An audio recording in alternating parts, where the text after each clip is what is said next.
Buenas tardes. Su periódico Columnas de México presenta en este día su programa Ciudad Digital, un programa para navegar por la modernización de las ciudades. Transmitimos desde nuestros estudios ubicados en la colonia República Oriente de esta ciudad de Saltillo, Coahuila. El tema de este día que nos ocupa es de importancia para los acontecimientos de una ciudad del tamaño de Saltillo y su vecina Ramos Arizpe. La agenda ambiental Saltillo Ramos y sus oportunidades. Para tratar ese tema tenemos el honor de contar con la presencia del doctor Juan Carlos Loyola Licea. Bienvenido, Juan. Orestes, muchas gracias. Es un gusto tenerte con nosotros después de muchos años de camaradería estudiantil y amistosa. ¿Quién es el doctor Juan Carlos Loyola? Bueno, quisiera decir que esos años que nos comenta mi amigo Orestes son 45 años que egresamos de la preparatoria y efectivamente tuvimos una temporada, como muchos jóvenes, en el Ateneo Fuente, que fue pues especial. Creo que el Ateneo Fuente es particularmente peculiar por la autonomía que permite a los jóvenes desarrollar, por la libertad con principios, ¿verdad?, con valores que nos inculcaron los profesores y con calidad académica. Entonces, pues ahí fue el momento en que nos conocimos, ¿verdad? Perfecto. Y un gusto y un honor que me hayas invitado. Egresando del Ateneo Fuente, yo me fui a Monterrey a estudiar en la Universidad Autónoma de Nuevo León. Realicé la carrera de biología. Biología, es muy importante mencionarlo, es una carrera de ciencias. México todavía tiene un retraso importante en ciencia y es complicado realizar trabajo como científico. La ciencia sí se paga, pero hay muy pocos puestos. Yo tuve la fortuna de egresar y ser contratado para trabajar en un instituto tecnológico federal en Ciudad Victoria. El sistema de tecnológicos actual tiene 3 carreras de biología en Mochis, en Chetumal y en Ciudad Victoria. Entonces tuve esa gran fortuna, recién egresado, irme de profesor. Y bueno, es lo que hago actualmente. Tengo ya 38 años, 36, 38 años como profesor en los tecnológicos. Trabajé por 10 años con temas de ecología de insectos, porque en la región donde empecé a trabajar, pues hay cultivos anuales como sorgo, maíz, frijol y frutícola. Es muy importante la zona de cítricos, ¿verdad? Por supuesto, desde Montemorelos hasta Ciudad Mante, etcétera. Hice una maestría en entomología en el Colegio de Posgraduados y ahí aprendí temas de ecología cuantitativa de insectos para temas de muestreo. El muestreo estadístico es muy importante para tomar decisiones en campo. Necesitas saber dónde están los insectos, cuántos hay, hacer una medida cuantitativa para valorar el posible daño y tomar medidas. Entonces, a partir de eso, por ejemplo, puedes determinar cuándo un insecto es plaga y cuándo no es desde el punto de vista económico. De Ciudad Victoria regresé a Saltillo en el año 96, egresamos en 79 del Ateneo, regreso a Saltillo en el 96. Y bueno, en la anterior edición de tu programa estuvo aquí el ingeniero Manuel Flores Revuelta, a quien quisiera mencionar en esta historia rápida que te comento.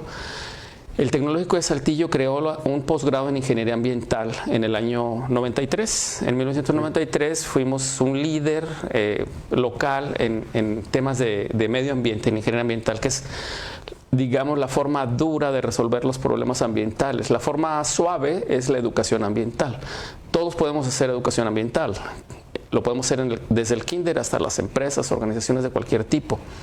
Pero Ingeniería Ambiental es una rama de la ingeniería que utiliza fundamentos y herramientas de ingeniería para mitigar el daño ambiental, resolver problemas ambientales Y fue muy interesante este modelo educativo porque nosotros formamos a los primeros líderes ambientales en ingeniería ambiental aquí en Saltillo. Y bueno, yo me vine a fortalecer este programa como profesor de ecología de este programa de ingeniería ambiental. Entonces, del 96 me incorporo al TEC de Saltillo para apoyar lo que es ecología y medio ambiente. Ya con tu maestría. Ya con la maestría, sí. Esto es algo muy importante de mencionar porque mi posgrado, que es en entomología agrícola, no se puede aplicar directamente a la ingeniería ambiental. Tengo una cantidad de elementos, pero ingeniería ambiental es una rama de la ingeniería, no es ciencia, que necesita otro tipo de fundamentos. Entonces hice también la especialización ambiental, hice un trabajo que me interesaba mucho de biología molecular como revisión con tecnología del ADN. Me preparé para el doctorado, entonces hice la especialización ambiental en el 98 y en el 2000, de 2000 a 2005 me fui a hacer un doctorado en microbiología ambiental en la Universidad de California en Riverside. Y allí trabajé también con modelos microbianos, bacterias que limpian el aire. Así como tienes un equipo físico, por ejemplo, una casa de sacos para retener partículas de hornos metalúrgicos, de una manera similar pones un filtro, pero biológico. Pones un soporte, pones bacterias, siempre tienes que estarlo irrigando en vía húmeda. Y los bichos remueven contaminantes orgánicos, principalmente orgánicos, también pueden remover algunos inorgánicos. Esa fue mi especialización en el doctorado. En el doctorado. Y regreso aquí ya con el doctorado en 2006.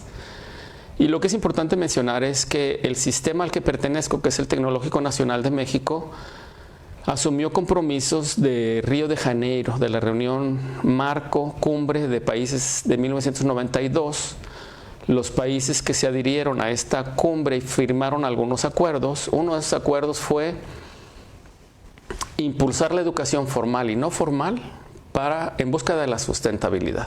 Entonces, el gobierno de México firma, baja el compromiso a Secretaría de Educación Pública y los tecnológicos desarrollan un curso que es el que yo dicto, que es Desarrollo Sustentable. Es importante mencionar la historia porque realmente tenemos décadas tratando de formar y educar a los futuros ingenieros, a las futuras ingenieras, porque principalmente el sistema donde estoy forma ingenieros principalmente, en la búsqueda de mitigar el daño ambiental.